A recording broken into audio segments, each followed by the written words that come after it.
Nazanin ZaghariRatcliffe is a British-Iranian woman who has been in jail in Iran for nearly 19 months, with the country's regime claiming she was working against the state. In an article for Sky News, her husband Richard describes the struggle of campaigning for his wife's release while their 3-year-old daughter remains in Tehran. There is a tension between being a campaigning husband and a real husband. On one hand, there is a way in which supporting Nazanin is about getting her out as quickly as possible, campaigning and battling and pushing and telling her story as effectively as I can. And then there's the real relationship that's just about listening and caring and emotional life that can get squeezed. Nazanin has told me there are times when I have not done or said the right thing. She can be quite clear sometimes. She looks to me to solve the problems and to understand everything, and she gets frustrated by the fact that I don't. A lot of what has happened is uncharted and undiscovered as yet. There's a lot Nazanin can't possibly share, and even if she shared, I'm not sure I would understand the words. There are times when she has got angry with me when she is not angry with me as much as angry with the situation.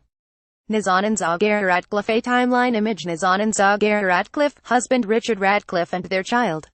I can feel a shaking frustration. You promised me something and it's not going to happen. Why? There is no reassurance I can offer other than I'm still here, I care, and you are not alone.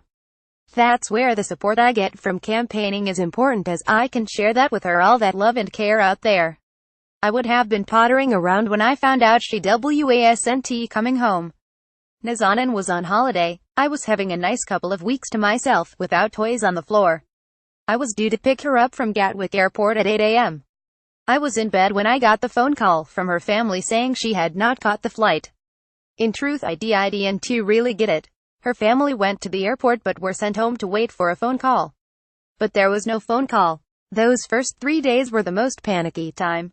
Her mum and dad were terrified. All of our imaginations were running wild. I had seen a film with Nazanin about the revolution. People disappeared. Video UK considering 163,450 meters around debt settlement to help free jailed Britain. When she was finally allowed to call, I was so relieved. She said she was being held, was safe, and had a kebab for lunch. She wasn't allowed to talk about anything else. Gabriella was safe with her grandparents, but I knew she would be missing her mum. Until that point, Nazanin had left her only once for one night, with me.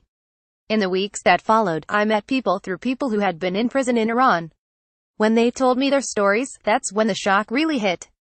They described the structures of cruelty, the psychological pressure, the isolation, the abuse, and the relentless interrogation with the light on all the time while in solitary confinement.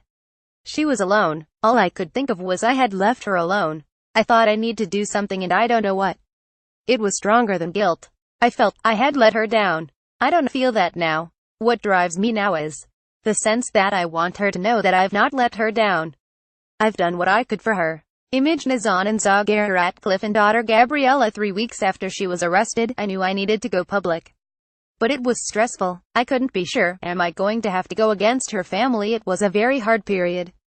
After that, it went through phases. It was a whirlwind at first. I remember the minister, a UK government minister, telling me I need to be in therapy. I don't think he meant it. Why? We set up an petition which quite soon became an important community for the campaign. Within 10 days we had 500,000 signatures. I was sending out emails to 500,000 people. I was pretty sure it was going to take a few months. Worst case scenario, I thought it might take up until Christmas. She didn't come home. My low point was when the appeal failed in January. After that, I didn't allow myself to think she is coming out in 5 years. I thought that she will be out at Christmas, in August, and so on. I've had no routine. It keeps changing. 1 minute it's on media. In July, there was much less media attention, so I tried to do human rights things like working with redress on proving Nazanin's rights had been violated and the government had to do something. Video. Black hole of evil life in Nazanin's jail. It takes a lot of meetings. You find it out through your own mistakes. When campaigning doesn't work, you ask yourself what else is missing. At first, for all of us, we made it feel temporary. But then it became less temporary. We had to get Gabriella a nursery in Tehran, but I am just a bloke at the end of the phone. There is a limit to what I can do for her. Nazanin's mum, who Gabriella lives with, will do what she thinks is right, in consultation with what her daughter wants. Her mum can't speak English and I can't speak Farsi, so the ability for us to debate stuff is not there. I don't get frustrated at all. I get irritable, but I try to worry about the things that need worrying about, the most things I can make a difference to. Most of the time it feels like I'm juggling badly. I feel that Gabriella is in safe hands, but I'm aware that I'm missing out on all the changes she goes through and all the joy that there is in, for example, the little cheeky games children play. Thousands have backed the campaign to free Nazanin ZaghariRatcliffe. At the moment, I speak to Nazanin twice a week, for an hour and sometimes more. Back in the day, even in June, it was one call every couple of months on average. For the first year it was about one a month. Gabriella I call 3 times a week. At the start it was less. It's quite visual. She is not going to waste time on the. It need to be something we can see. Either her doing some dancing or showing her dollies or a dollies tea party or feeding stuff across the phone, like an apple. Things that you don't need the language for. Games. I think she thinks I'm a kind of imaginary phone friend or playmate.